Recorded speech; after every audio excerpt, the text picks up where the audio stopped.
Introducción. Las meninges fueron descubiertas y nombradas en el Renacimiento. Actúan como una especie de capa externa que queda justo debajo de los huesos del cráneo. Son un elemento protector que amortiguan los golpes y reducen las probabilidades de que los elementos introducidos en el cráneo produzcan daños en el cerebro. Las meninges son un conjunto de membranas de tejido conectivo que rodean y recubren el sistema nervioso central. Este también está protegido por el cráneo y la columna vertebral. La función primaria de las meninges y del líquido cefalorraquídeo es proteger el sistema nervioso central. Capas. Las meninges están constituidas por 3 capas: dura madre, aracnoides y pía madre. Localización. Para ubicar a las meninges, primero tenemos que conocer todas las partes. En primer lugar encontramos la piel. Debajo de la piel encontramos el periósteo, que es la membrana que cubre el hueso. Debajo del periósteo está el cráneo. Entre el cráneo y el periósteo encontramos el espacio epidural. Directamente debajo de los huesos del cráneo encontramos la dura madre, que es una capa muy gruesa y resistente, también llamada madre fuerte.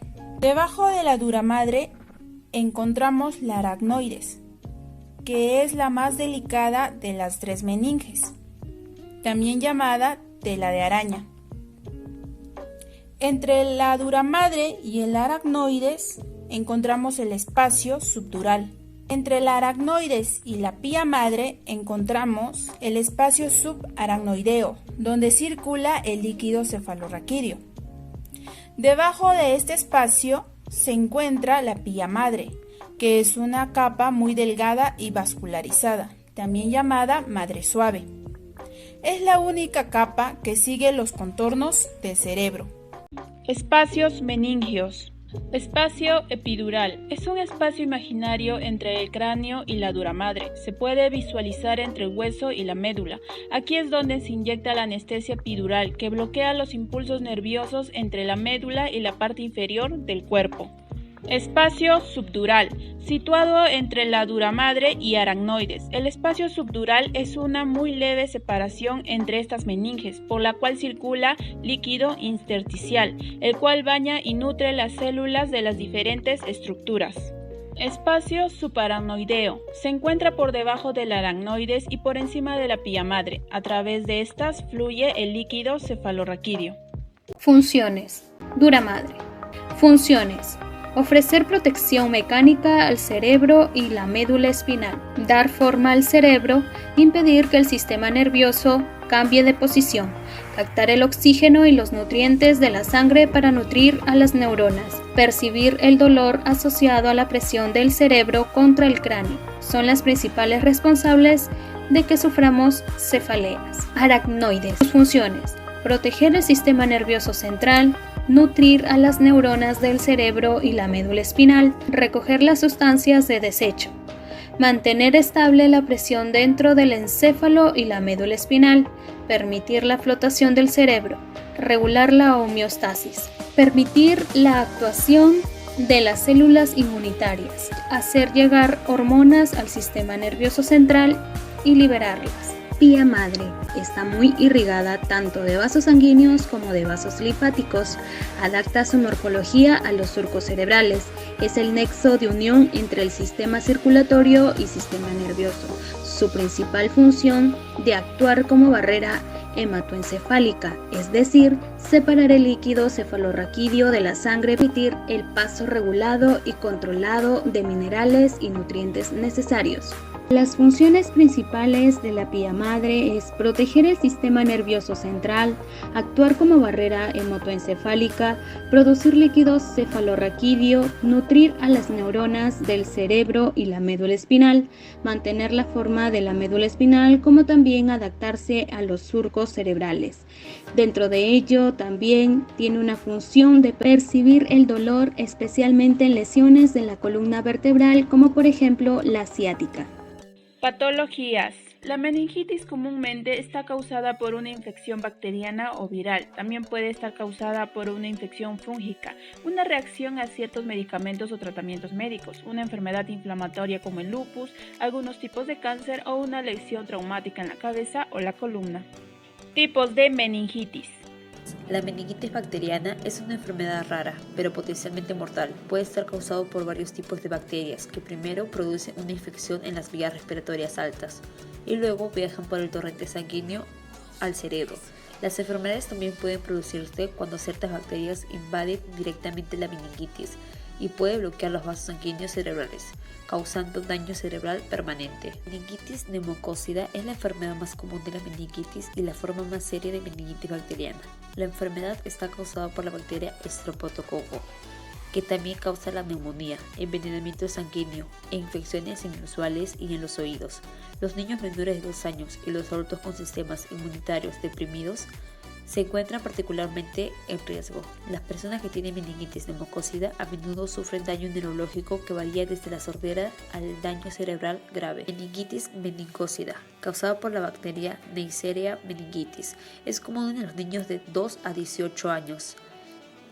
Los grupos de alto riesgo comprenden a los bebés menores de 1 año, las personas con sistemas inmunitarios suprimidos, los viajeros a países extranjeros donde la enfermedad es endémica y los estudiantes universitarios, en particular de primer año, que residen en dormitorios. Entre el 10 y el 15% de los casos es mortal, en otros 10 y 15% causa daño cerebral y otros efectos secundarios.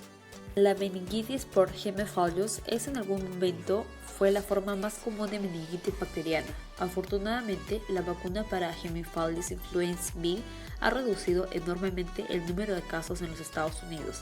Quienes corren mayor riesgo de contraer la enfermedad son los niños en guarderías infantiles y los que no tienen acceso a la vacuna.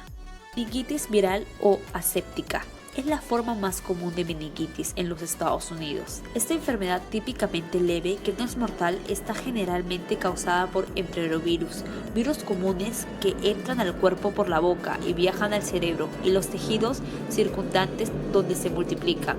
Los enterovirus están presentes en el moco, la saliva, las heces y pueden transmitirse por contacto directo con personas infectadas u objeto o superficie infectado. Otros virus que causan la meningitis son las varicelas, el virus que causa la varicela y que puede aparecer décadas después del herpes, influenza, papera, VIH, herpes y simple tipo de herpes. Diagnóstico de una meningitis. Exploración física. Ante un cuadro clínico compatible con una infección meninguea, se produce realizar una exploración cuidadosa del enfermo buscando signos de infección, en especie a nivel de la cabeza, el cuello, los oídos y la piel. Se lleva a cabo una exploración neurológica que estudia el nivel de conciencia del paciente y existe la impresión intracraneal, incremento de la presión interior de la cabeza. Pruebas de imagen. Como pruebas diagnósticas pueden realizarse radiografías del tórax para buscar una infección a ese nivel y se haya extendido el sistema nervioso y un TAC, tomografía axilar computerizada, que no siempre está indicado. Sin embargo, el diagnóstico definitivo requerirá probablemente un análisis del líquido cefalorraquídeo obtenido mediante punción lumbar. De una meningitis. El tipo de antibiótico que se elija para tratar la meningitis dependerá de la bacteria que causa la infección. Como esta enfermedad es muy grave, no se puede esperar los resultados del cultivo del líquido cefalorraquídeo, que puede tardar días. Por eso se suele establecer el tratamiento antibiótico según sea la bacteria que con mayor probabilidad está causado el cuadro basándose en la edad del paciente. Pronóstico de la meningitis. La mortalidad de una meningitis bacteriana o la posibilidad de secuelas depende de una gran medida de patología causante y una edad del paciente. El pronóstico también influye en la situación clínica del enfermo antes de la meningitis severa del cuadro clínico y la ilustración precoz de un tratamiento adecuado. Meningitis por neumococo, 20 al 30% en adultos y 10% en niños. Meningitis por neumocócido, 3 y 13%.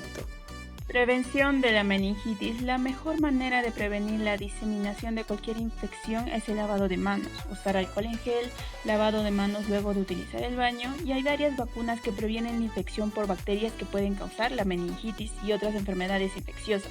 Mantener un buen estado de higiene bucal y personal. Y por último, no compartir objetos de uso personal. Se realizó un estudio el 1 de marzo de 2011 hasta el 30 de marzo de 2012 en el Hospital Luis Calvo.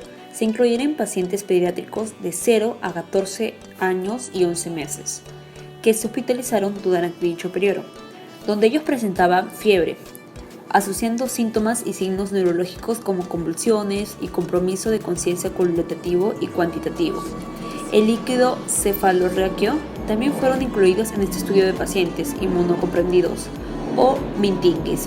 Previo ingreso se solicitó la firma de consentimiento a cada padre y la firma de sentimiento de cada paciente, en caso de que éste sea mayor de 11 años. Consideró meningitis la presencia de fiebre y síntomas neurológicos compatibles, como convulsiones focales o generalizadas, agitación psicomotora, signos meningeos o rigidez de cuello evidenciando en el examen clínico el ingreso de pleurocitosis. Se definió encefalitis aguda, que manifestaba por fiebre, compromiso de conciencia colativa y cuantitativa y síntomas neurológicos y o convulsiones. Resultados, características clínicas y parámetros de laboratorios de los pacientes. 19 pacientes fueron incluidos en el estudio. De estos 14, el 73,6% eran hombres, con una mediana edad de 4 meses. Los pacientes presentaron una mediana en un síntomas de previo ingreso. 8 pacientes presentaron convulsiones, 13 compromiso de conciencia y solo 2 signos meningeos. Dados los criterios de conclusión de este estudio, todos los pacientes seleccionados presentaron fiebres cuyo rango fue de 37,7 a 40 grados axilar. Evolución de los pacientes. Los niños se mantuvieron hospitalizados una mediana de 10 días. 14 pacientes recibieron antibióticos con una mediana de 5,5 días, siendo las más usadas cefaloparinas de tercera generación y penicilina o ampicilina. Diagnóstico de alta. 7 pacientes fueron catalogados como meningitis bacteriana, 4 de ellos con identificación de bacterias. 7 pacientes fueron catalogados como encefalitis viral y 2 de ellos por VHS-1 y otros 4 el diagnóstico fue clínico y en 2 casos el diagnóstico de alta fue meningitis asociada aséptica y en los 3 pacientes resultados no se consideró comprobable etiología infecciosa. El diagnóstico de alta fue inicios de epilepsia en 2 casos y síndrome asífico. Cabe destacar que al adicionar el estudio biológico molecular para virus y bacterias a los métodos microbiológicos convencionales, existió un aumento significativo en el diagnóstico etílico de 2 a 7 casos. Conclusiones. Las meninges son capas esenciales en la protección del cerebro, ya que este es un órgano frágil y blando, que sin soporte estructural no podría mantener su forma original. Aunque el hueso del cráneo y la columna vertebral proporcionan la mayor parte de la protección y del soporte estructural del sistema nervioso central, por sí solo no es suficiente para protegerlo completamente. Son las meninges, las membranas que recubren el cerebro y la médula espinal, las que ayudan a anclar el sistema nervioso central.